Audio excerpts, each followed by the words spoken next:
Motivation was once something sacred. It lived quietly inside people who were trying to become better. It wasn't a show. It wasn't a brand. It wasn't something you needed to consume every morning to feel alive. It was a whisper, not a broadcast. But that whisper has been replaced by noise. Endless, polished, algorithm-friendly noise. Today, motivation is everywhere. It's on your phone, in your feed, in the background of your workout, between the ads for energy drinks and luxury cars. The word motivation has been stretched so far that it's lost its meaning. It has become a product, a performance, and a marketing strategy dressed as wisdom. Scroll long enough and you'll find the same loop. Cinematic music, powerful words, a quick dopamine hit. You can do this. Don't quit. Success is near. Every clip promises change, but all it really delivers is a feeling. Short, warm, disposable. You play another one, then another, chasing that high. You think you're learning, growing, moving forward, but you're not moving. You're consuming. The people behind this know exactly what they're doing. The self-help industry is one of the most profitable in the world because it sells something that never expires. Hope. Hope is renewable. It can be repackaged 1,000 different ways in a book, a course, a podcast, a speech. And every time life feels uncertain, you buy it again. Because hope feels good and pain doesn't. They've learned to market feelings the way others market fashion. Aesthetics replace substance. Success becomes an image. City lights, luxury cars, the sound of footsteps on pavement. And you start to associate that image with improvement. You start to think that watching it is progress. But progress doesn't look like that. Progress is messy, unfilmed, invisible. It's the nights you stay up working when no one notices. It's the mornings you wake up tired but still show up. It's boredom. It's doubt. It's the complete opposite of what motivational marketing shows you. Motivation as marketing thrives on repetition. You're told the same story again and again. You're not enough yet, but you could be if you just listen a little longer. That message keeps you dependent. It keeps you chasing instead of doing. The moment you actually start acting, or really acting, you stop consuming. You stop watching the next video. And that's bad for business. So the content is designed to keep you inspired just enough to stay addicted, but never enough to break free. The perfect balance of hope and insecurity.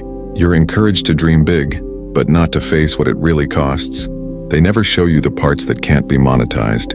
The uncertainty, the years of failure, the emotional breakdowns, the quiet frustration. They sell the destination, not the road. And behind the smiles and energy, there's data. Watch time graphs, retention curves, algorithms that measure how long your attention lasts before you scroll away. Your self-improvement journey is now a marketing metric. The more you feel stuck, the more profitable you are. The system doesn't want you to find peace. It wants you to keep seeking it. You've probably felt it. That subtle guilt when you're not motivated enough. When you can't keep up with the endless advice about morning routines, productivity hacks, and mindset shifts. The guilt isn't an accident. It's part of the design. If you feel broken, you'll look for something to fix you. And what's always waiting to fix you? Another video, another voice, another brand. Even the language of motivation has changed. It used to speak about meaning, discipline, purpose. Now it's about performance, image, and emotion. Feel unstoppable. Be limitless. The words sound powerful, but they're empty calories and a sugar for the soul. They make you feel strong for a moment, but they don't nourish anything real. Real strength isn't emotional. It's habitual. It's built quietly, without witnesses, without an audience. Some creators know this and they use it. They position themselves as saviors. People who claim to have escaped the rat race and want to show you how. They talk about authenticity while selling perfection. They use vulnerability as a marketing tool. I used to struggle, they say, but now I've found the secret. And the secret, of course, is in their course, their book, their mentorship. They profit from your pain and then tell you to be grateful for it. It's a strange kind of loop. They sell you inspiration that tells you to stop listening to others and follow yourself, while making sure you keep listening to them. It's dependency disguised as empowerment, and it works because we all want shortcuts. We all want to believe that someone somewhere has already solved the puzzle of life, but the puzzle isn't meant to be solved. It's meant to be lived piece by piece. The truth is harsh. Motivation alone has never changed anyone's life. Action does. Discipline does. Repetition does. But those words don't sell as easily because they sound boring. You can't package boredom and call it a brand.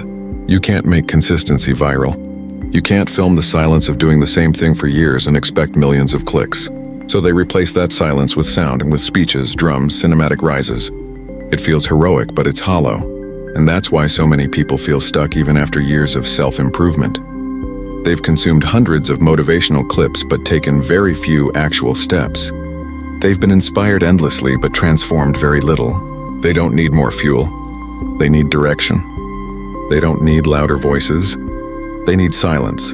When motivation becomes marketing, it loses honesty. Real motivation is raw. It's not always positive. It tells you to keep going even when it hurts. It doesn't promise success. It promises struggle. But struggle doesn't get clicks and truth doesn't trend. So the internet edits it out. What's left is an illusion. One that looks like wisdom but feels like addiction. And the cost of that illusion is time. Your time. Every minute spent watching someone else talk about chasing dreams is a minute not spent chasing yours. Every quote you memorize is a second of silence you could have filled with action. The industry thrives on that exchange. Your time for their traffic, your attention for their income. You think you're taking in knowledge, but you're being mined for engagement. This doesn't mean motivation is evil. The message itself isn't the problem, the manipulation is. Motivation should be a spark, not a lifestyle. You shouldn't need to consume it daily to feel alive. The goal is to outgrow it, not depend on it. The best motivational video is the one that makes you close the app and start doing something real. But doing something real is slow, and in a world addicted to speed, slowness feels like failure. You start a project, and if you don't see results fast, you assume it's not working. But that's the conditioning talking. You've been trained by algorithms to expect instant feedback, likes, comments, views. So when real life doesn't give that, you think you're losing. You're not. You're just living in the quiet phase where progress hasn't made a sound yet. That's what Unhyped stands for. It's the reminder that the world doesn't owe you excitement while you grow. Real change is unphotogenic. It's lonely, unglamorous, and brutally simple. It's the decision to do one more rep, to write one more paragraph, to wake up one more time even when nothing seems to be changing. That's the work no one markets because there's no way to monetize patience. The motivational industry thrives on exaggeration. They show you the top 1% of outcomes and call it proof. But what they never show you are the millions who followed the same advice and went nowhere. Not because they were lazy, but because life doesn't follow a script. Success has no formula, yet formulas sell better than truth. Truth is quiet. It tells you there's no guarantee, no timeline, no magic morning routine. It tells you to stop comparing your beginning to someone else's middle. It tells you that working for 10 years and still not making it isn't failure. It's reality. That kind of honesty doesn't trend, but it's what keeps people grounded. And that's what most motivational marketers can't afford to give you, reality. Because reality ends the sale. So what do you do with all this? You unplug. Not forever. Just long enough to remember what your own voice sounds like. You stop chasing constant stimulation. You let boredom come back because boredom is where ideas are born. You stop looking for perfect advice and start trusting imperfect effort. You accept that there's nothing sexy about the process, but everything meaningful in it. The next time you feel the urge to watch a motivational clip, pause for a second. Ask yourself, am I looking for clarity or comfort? Because if it's comfort, it won't last. Comfort never does. Clarity, on the other hand, will push you into discomfort, the kind that builds you. The kind that marketing can't replicate. And maybe one day you'll realize you don't need motivation anymore. You won't crave the background music or the speeches or the energy. You'll wake up, do your work, and feel nothing special. And that will be enough. That's what growth actually feels like. Not fireworks, not hype. Just quiet movement forward. When that happens, you'll see how deep the illusion runs. You'll look at the endless scroll of content and realize how much of it exists to keep people from doing the very thing they want to do. You'll see how clever the system is, not evil, just clever, in turning the universal desire for meaning into a business model. But you'll also feel something else. Freedom. The freedom of not needing to be constantly inspired. The freedom of building without witnesses. The freedom of being a real person in a world obsessed with performance. You'll understand that peace isn't found in a quote. It's found in action repeated so many times that it becomes identity. Motivation will fade, and you won't miss it, because you'll have replaced it with something far stronger: consistency. The kind that doesn't care about feelings, that doesn't need permission, that doesn't need applause. It just works silently every day. That's the truth no marketing campaign will ever sell you. Because if you truly understood it, you'd stop buying. You'd stop scrolling. You'd start living. And once you start living, the game changes. So let the hype fade.